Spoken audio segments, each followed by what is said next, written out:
Hello friends. हम आपके सामने फिर से एक बार लेके आ गए हैं जनरल साइंस के मेन टॉपिक के पार्ट 2 में। और वो टॉपिक क्या था?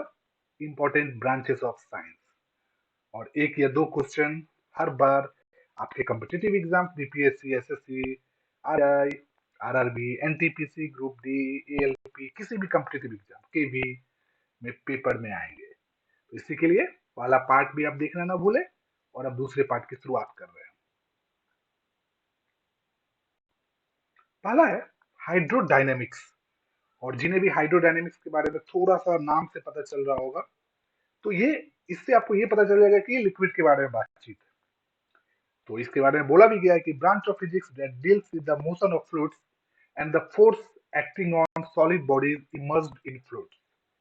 मतलब आप इसका मतलब समझिए कि किसी भी लिक्विड पे जो मोशन में कार्य करने वाले फोर्स, प्रेशर और उसका जो एनर्जी है, उसका अध्ययन हम लोग हाइड्रोडायनेमिक्स में करते हैं। नेक्स्ट है हाइड्रोपैथी। हाइड्रोपैथी क्या है? Branch of alternative medicine, occupational therapy and physiotherapy that involve the use of water for pain relief and treatment. मतलब यह एक जो मेडिसिन है उसका एक अल्टरनेटिव पार्ट है। जैसे एक्यूप्रेशर होता है, टाइप्स ऑफ मेडिसिन जो है उसी में ये जैसे एलोपैथी, होम्योपैथी, तो ये एक टाइप है जिसमें पानी से, मतलब वाटर से रोगों का निदान किया जाता है। उनके अगर बॉडी में पेन है तो पेन रिलीफ किया जाता है। Hydroponics, A type of horticulture. Horticulture का मतलब आप समझ गए। और हाइड्रो है, तो हाइड्रो का मतलब हुआ पानी, लिक्विड। तो a type of horticulture which involves growing plants, usually crops या मेडिकल प्लांट्स विदाउट सॉइल। मतलब बिना मिट्टी के जो खेती होगी, चाहे वो प्लांट्स, क्रॉप्स है या मेडिकल प्लांट्स है, बाय यूजिंग क्या? तो water based mineral nutrient solutions in aqueous solvent. इसमें खनिज लवण जो होता है, जो मिनरल्स डाले जाते हैं, वो पानी में ही डाल दिया जाता है। और इसको इसीलिए वाटर कल्चर भी कहा जाता है। नेक्स्ट है काइनेस्थेटिक्स। यह क्या है? Scientific study of body language. मतलब आप देखते होंगे कि बड़े बड़े स्टार के, पॉलिटिशियन के बॉडी लैंग्वेज के बारे में कोई आके डिस्क्राइब करते हैं कि उनके बॉडी लैंग्वेज से लगता है कि उनकी पर्सनालिटी लो चल रही है, वो थोड़ा सा लो फील कर रहे हैं, उनकी बॉडी लैंग्वेज निगेटिव है, पॉजिटिव है। तो ये जो अध्ययन होता है उसे काइनेस्थेटिक्स कहा जाता है। नेक्स्ट है मेट्रोलॉजी। अच्छा, ये बहुत अच्छे से पढ़िएगा। मेट्रोलॉजी है the scientific study of measurement.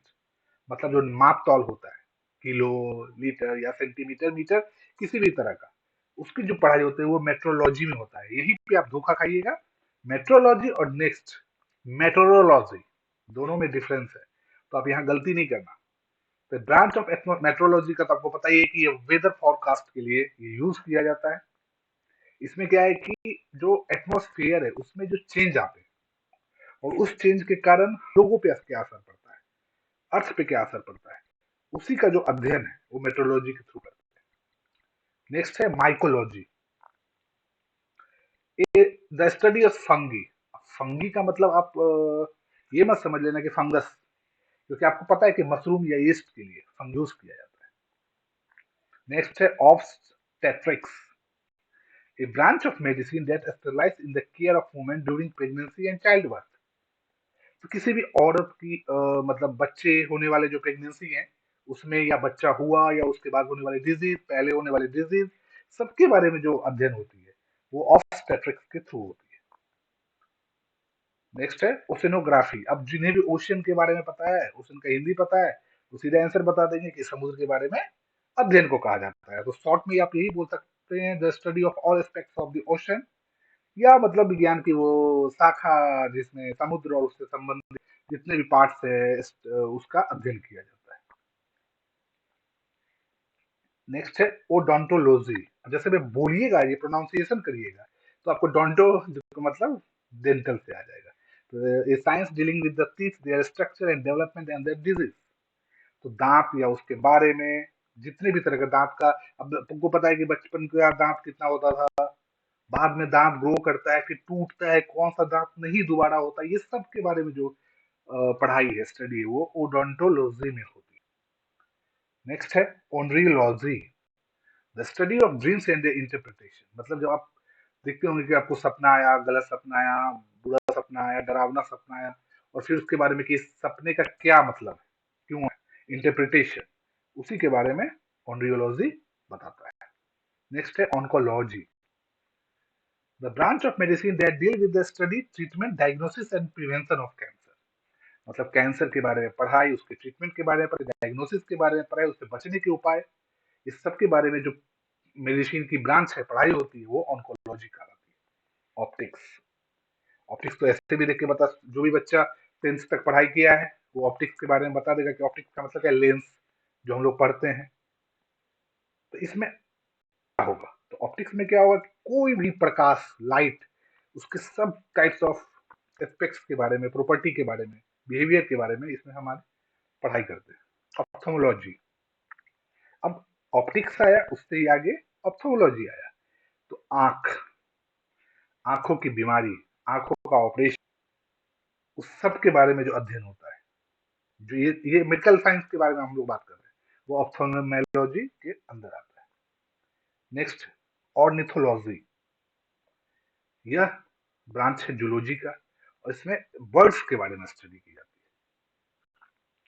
है कि बर्ड्स का घर क्या है, बर्ड्स का बिहेवियर क्या है, उनका पर्यावरण पर क्या प्रभाव पड़ता है, तो ये सब ऑर्निथोलॉजी में पढ़ते हैं। नेक्स्ट है ओरोलॉजी, द स्टडी और science of mountains and there formation.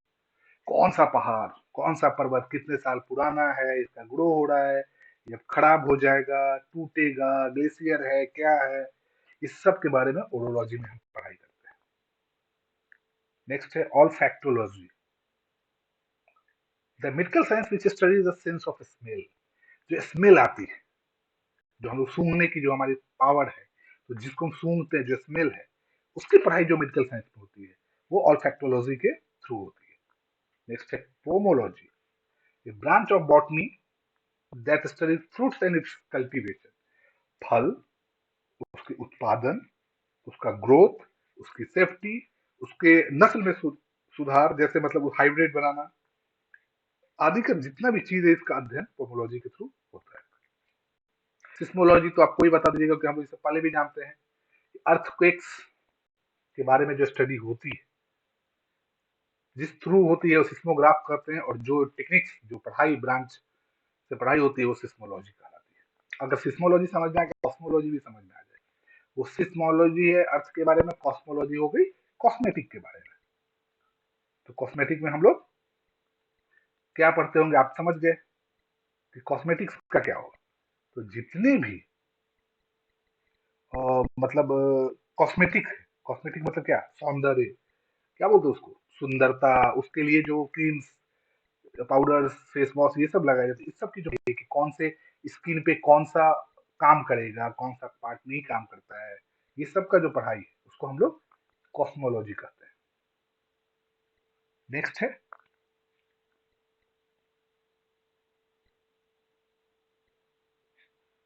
सेलिनोलॉजी। तो सेलिनोलॉजी क्या बताएगा, यह बताएगा branch of astronomy that deal with the moon. तो सिर्फ चंद्रमा के बारे में नहीं, चंद्रमा की उत्पत्ति कैसी हुई, उसकी सतह की बनावट क्या है, वहां पे मोशन है या नहीं है, आदमी रह सकता था या नहीं, इन सब के बारे में जिसने बताया था, वो था सेलिनोलॉजी।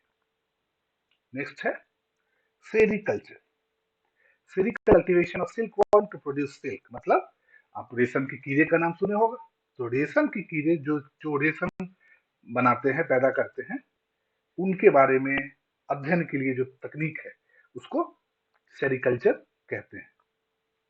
नेक्स्ट है एरोनॉटिक्स।